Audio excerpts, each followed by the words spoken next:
Kepala Badan Nasional Penanggulangan Bencana Doni Monardo memerintahkan BPBD di seluruh wilayah Indonesia dapat menyiapkan standar operasional prosedur mitigasi bencana, utamanya di daerah yang rentan terhadap bencana. Hingga saat ini belum semua BPBD memiliki SOP mitigasi bencana.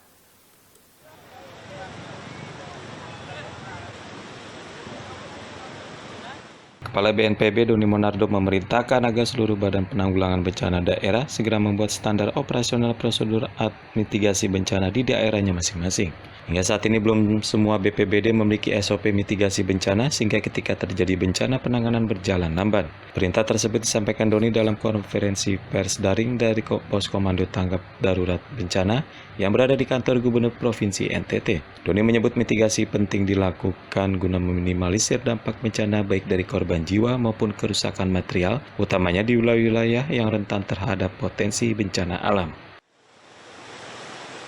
Mengambil pelajaran dari apa yang terjadi di wilayah NTT. NTT daerah yang sepanjang tahun relatif mendapatkan curah hujan yang minim. Tetapi ketika ada siklon tropis, maka hujan lebat terjadi, angin kencang melanda, dan dampaknya adalah kerusakan yang masif. Selain itu, Doni juga meminta agar tim SAR gabungan dapat melakukan susur sungai di wilayah masing-masing guna memastikan tidak ada tumpukan material yang menghalangi aliran air dari hulu ke hilir.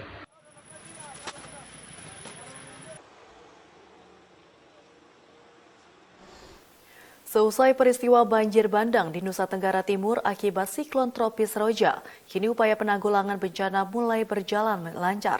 Hal itu menurut Kepala BNPB Doni Monardo dapat dilakukan berkat cuaca yang mendukung.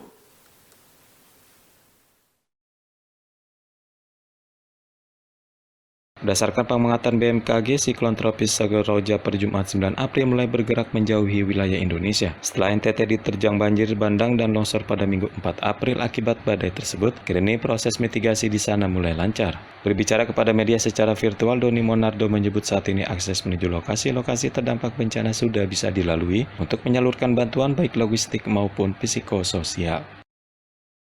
Ya, beberapa daerah yang tadinya kesulitan untuk dijangkau baik melalui darat maupun laut, tetapi setelah cuaca membaik selama 2 hari terakhir, maka hampir semua daerah bisa terlayani. Dukungan logistik yang ada, kesempatan pertama disalurkan langsung ke seluruh daerah, sehingga posko-posko yang mengumpulkan dan menerima barang saat ini sebagian besar sudah kosong.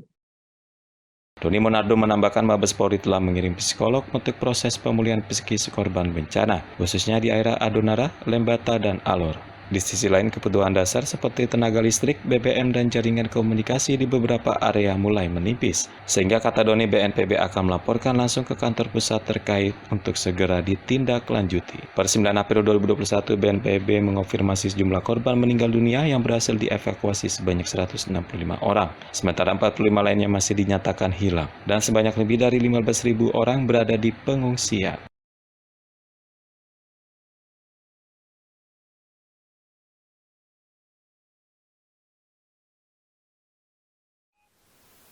Pemirsa, TNI Angkatan Laut menggelar pelatihan serta simulasi penanggulangan bencana alam di Kota Pariaman, Sumatera Barat guna mempersiapkan mitigasi bencana warga pesisir.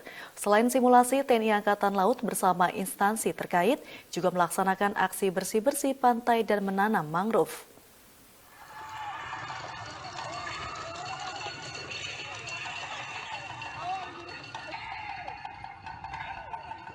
TNI Angkatan Laut menggelar latihan simulasi penanggulangan bencana alam di Kota Pariaman, Sumatera Barat. Simulasi dilakukan guna mempersiapkan mitigasi warga pesisir untuk menghadapi potensi bencana. Perwakilan Dinas Pembinaan Potensi Maritim Mabes Angkatan Laut atau Dispotmal Mabesal, Kolonel Marinir Citro Subono menyebut, pada tahun 2021 ada 3 lokasi pelaksanaan kegiatan pelatihan kebencanaan di Indonesia. Ketiga lokasi itu yaitu Pariaman, Banten, dan Kupang. Pemilihan Kota Pariaman sebagai lokasi pelatihan kali ini karena memiliki tingkat kunjungan wisatawan ke pantai cukup tinggi terlebih pada musim libur.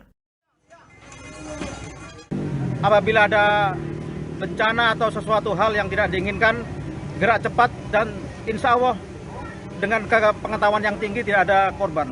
Kenapa Pariaman yang dipilih, Pak? Pariaman ini merupakan daerah yang secara geografis mempunyai resiko tinggi terhadap bencana alam.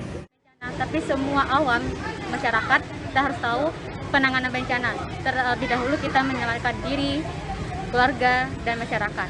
Itu terlebih dahulu. Kita juga harus menguasai materi-materinya tentang pelaksanaan BHD dan perawatan luka terlebih dahulu. Selain menggelar latihan kebencanaan, TNI Angkatan Laut bersama instansi lainnya seperti Polri, BPBD, Tagana, PMI, dan stakeholder terkait juga menggelar penanaman pohon mangrove, aksi bersih pantai, dan pembagian sembako.